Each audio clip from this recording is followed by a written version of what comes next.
वसुंधरा राजे कल एक बहुत बड़ा शक्ति प्रदर्शन करने जा रही है। जिस तरीके से चुनावी साल है, 10 महीने शेष है, उससे पहले वसुंधरा राजे अपने जन्मदिन से ठीक 4 दिन पहले कल सालासर बालाजी के अंदर एक विशाल जनसभा को संबोधित करने जा रही है। और ऐसा बताया जाता है कि इस विशाल जनसभा में जो वसुंधरा के समर्थक है, उनका दावा है कि 3 लाख से ज्यादा लोग वहां पहुंचने वाले हैं और उसकी तमाम तैयारियां हैं वो पूरी कर दी गई है। पिछले 15 दिन से आप देख सकते हैं कि किस तरीके से वसुंधरा के समर्थक लगातार राजस्थान के विभिन्न हिस्सों में विधानसभा से लेकर गांव ढाणी जाकर पीले चावल दे रहे थे, तमाम तरीके की बैठक कर रहे थे।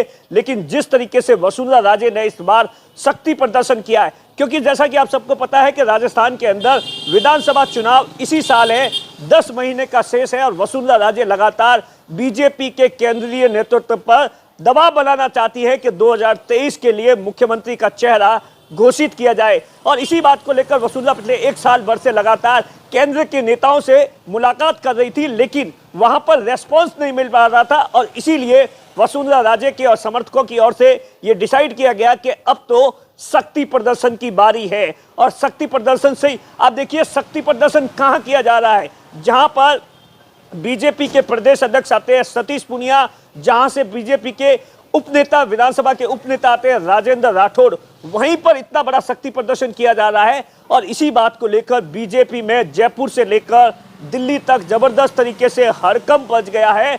और अब यह कहा जा रहा है, देखिए वसुंधरा के जनसभा में जाने के लिए बीजेपी कार्यकर्ताओं को रोकने के लिए जिस तरीके से सतीश पूनिया की ओर से युवा मोर्चा ने ऐलान किया था कि विधानसभा का घेराव कर देंगे, और उस मामले में भी ट्विस्ट आ गया, क्योंकि विधानसभा की जो कार्रवाई है वो शनिवार के लिए स्थगित कर दी गई है। उससे पहले ये डिसाइड था कि शनिवार को विधानसभा होगी, और उसके बाद अब ये कहा जा रहा है कि जो युवा मोर्चा है वो सीएम आवास का घेराव करेगा। और यह बताया गया है कि बाड़मेर जिले से सभी विधानसभाओं से सैकड़ों की तादाद में आज दोपहर और शाम तक सैकड़ों की तादाद में वसुंधरा की इस जो जनसभा है इसमें भाग लेने के लिए लोग रवाना हो गए हैं। और इसी तरीके का नजारा पश्चिमी राजस्थान के कई हिस्सों में देखने को मिला है।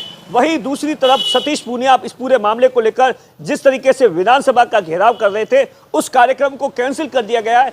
उसकी जगह अब कल बीजेपी के युवा मोर्चा के जो पदाधिकारी है, कार्यकर्ता है, वो सीएम आवास का घेराव करेंगे।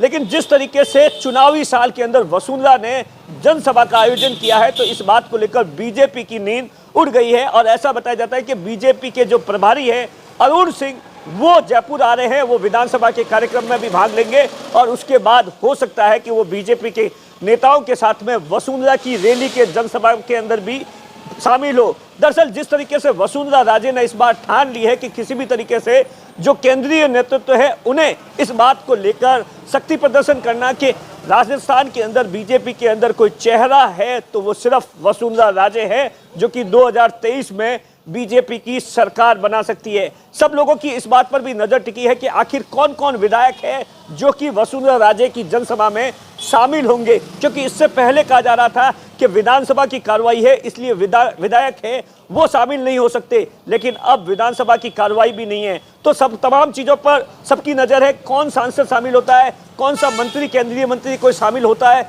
या नहीं होता है, क्योंकि यहीं से ऐसा देखा जा रहा है कि वसुंधरा राजे अपनी आगे की रणनीति का भी ऐलान कर सकती है। कैमरे के पीछे अशोक है, मैं आपका साथी दिनेश बोहरा।